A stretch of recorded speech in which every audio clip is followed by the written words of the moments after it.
Quand on essaye de se sortir d'un trouble de comportement alimentaire, style anorexie, boulimie, orthorexie, ou tout simplement qu'on essaye de se sortir du cycle infernal des régimes, il est bon de savoir qu'il faut arrêter tout sport pendant la période de rétablissement.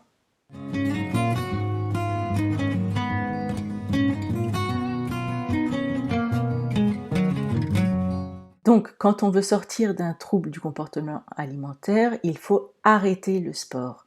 Ça, c'est très clair.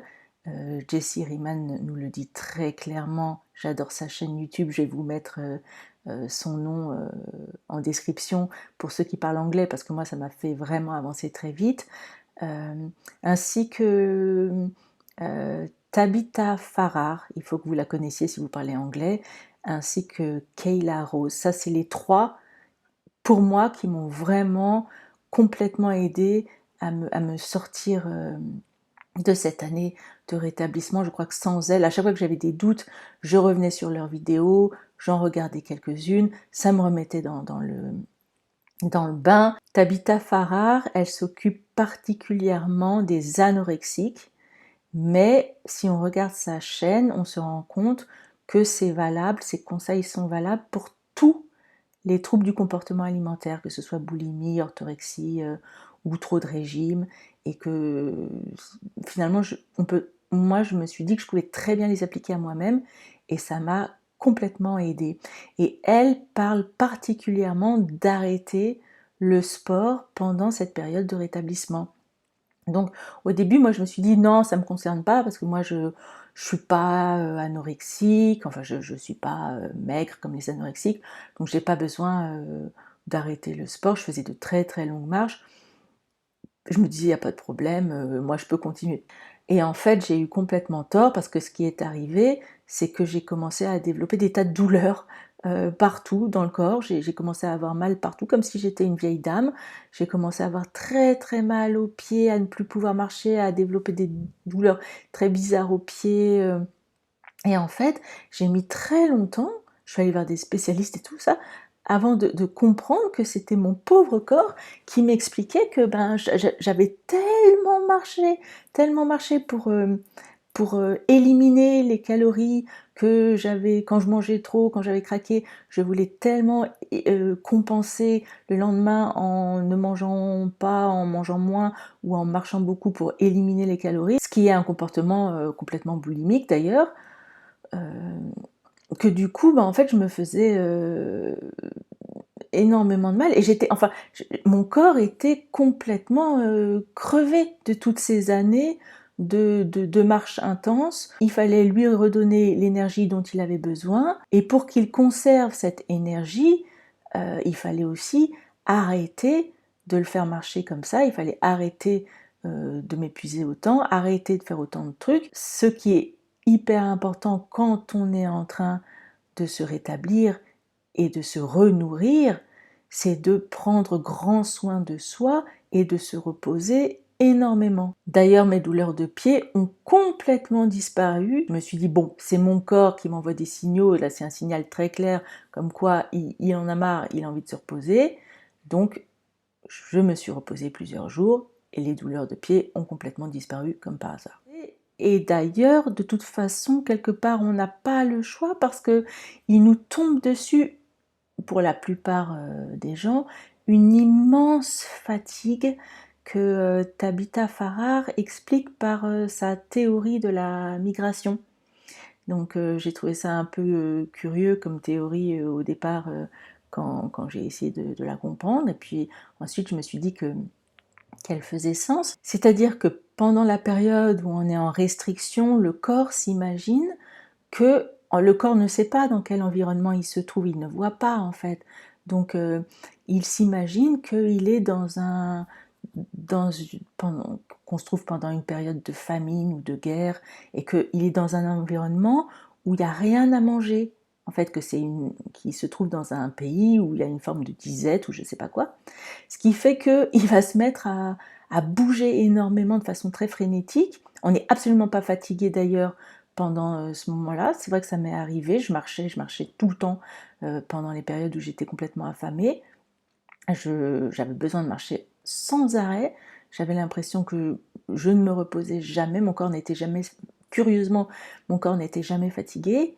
Et ça avait l'air effectivement de correspondre assez à ce que Tabitha Farrar raconte dans sa théorie de la migration, c'est-à-dire que en fait notre corps parcourt des kilomètres et des kilomètres dans l'espoir d'arriver dans un pays d'abondance où enfin il y aura beaucoup de nourriture.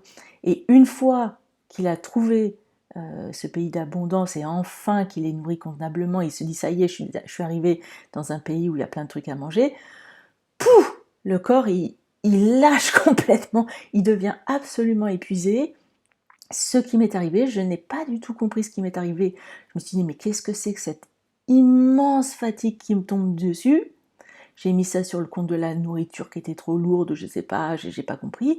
Et quand j'ai regardé les vidéos de Tabitha Farrar, entre autres, j'ai compris que en fait c'était ça, c'est-à-dire ça y est, enfin je me redonnais à manger, enfin j'étais plus en restriction, mon corps ne crevait plus de faim, le pauvre comme avant. Donc du coup il se disait ça y est, je suis dans un pays où il y a à manger, je peux me reposer, je peux dormir. Donc du coup tous les troubles du sommeil qu'on pouvait avoir, j'avais beaucoup de mal à dormir quand j'étais pendant toutes mes périodes de restriction. Ben là, on se met à dormir énormément, je dormais énormément, beaucoup plus. J'avais besoin juste de récupérer. Quand on est en rétablissement alimentaire, il faut se nourrir à notre faim, il faut écouter nos signaux de faim et de satiété, faut les écouter, faut manger jusqu'à ce qu'on n'ait plus envie de manger, jusqu'à ce qu'on n'ait plus faim. On prend soin de soi, on décide de se traiter bien, d'essayer de s'aimer mieux. Enfin, on arrête de se maltraiter et on décide de se traiter avec beaucoup de gentillesse, beaucoup d'amour. Faut être très indulgent avec soi-même pendant cette période. C'est pas grave si on est complètement crevé. C'est pas grave si on mange énormément. C'est un temps dont on a besoin pour prendre soin de soi. On s'est fait tellement de mal avec toutes ces restrictions pendant tellement de temps. Et maintenant, c'est la période de la guérison, du rétablissement. Et ça prendra le temps que ça prendra. Plus on s'est fait souffrir dans des restrictions longtemps, plus ça risque de prendre de temps pour se rétablir. Mais quoi qu'il arrive, on finit toujours par se rétablir quand on répond aux besoins de notre corps, que ce soit en termes d'alimentation ou en termes de fatigue corporelle. En fait, l'objectif, c'est de délier le sport de notre alimentation. C'est-à-dire que quand on est dans un trouble du comportement alimentaire ou dans trop de régime, on utilise le sport pour compenser le fait qu'on a trop mangé. Donc le sport est lié à la façon dont on s'alimente. On mange trop, tout de suite on fait du sport dans les sports de maigrir, de brûler des calories, etc. Chez Weight Watchers, il y a même des watch, là, les montres que je trouve complètement idiotes, qui calculent combien de sport on fait. Donc le but, c'est de délier sport et alimentation. Ce qui fait que à la fin de notre rétablissement, on peut reprendre le sport, on peut reprendre une activité sportive parce que c'est bon pour notre corps, parce que ça nous fait du bien, mais c'est plus de façon punitive, c'est plus pour nous faire maigrir. C'est parce qu'on apprend à bouger, parce que ça nous fait du bien, ça fait du bien à notre corps, ça fait du bien au moral, mais on le fait par plaisir, on ne le fait pas par devoir ou pour compenser le fait qu'on a trop mangé la veille. C'est à chacun d'écouter pendant combien de temps il a besoin de s'arrêter. Il y en a qui prennent carrément une année d'arrêt de sport, comme ça ils sont sûrs que c'est bon. Parfois quelques mois suffisent. C'est à nous en fait de sentir à partir de quand on peut commencer à reprendre le sport.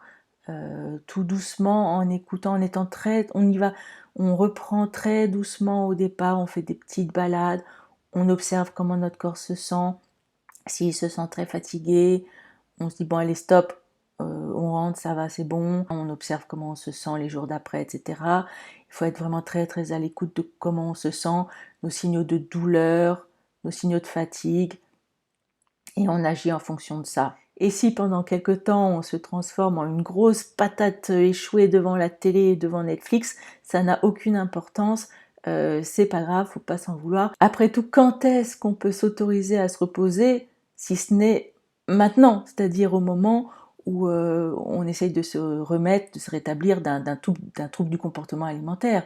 Je veux dire, c'est pas tous les jours qu'on peut s'autoriser à se reposer comme ça, donc profitons-en, quoi, kiffons le moment, c'est pas grave, on est échoué dans notre lit, sur notre canapé, devant la télé, autant qu'on peut, on récupère nos forces, le temps qu'il faut, le temps que notre corps y récupère, et le rétablissement va beaucoup, beaucoup, beaucoup plus vite quand on fait comme ça. De façon générale, plus on lâche prise rapidement sur le contrôle alimentaire et sur le sport, plus vite aura lieu notre rétablissement.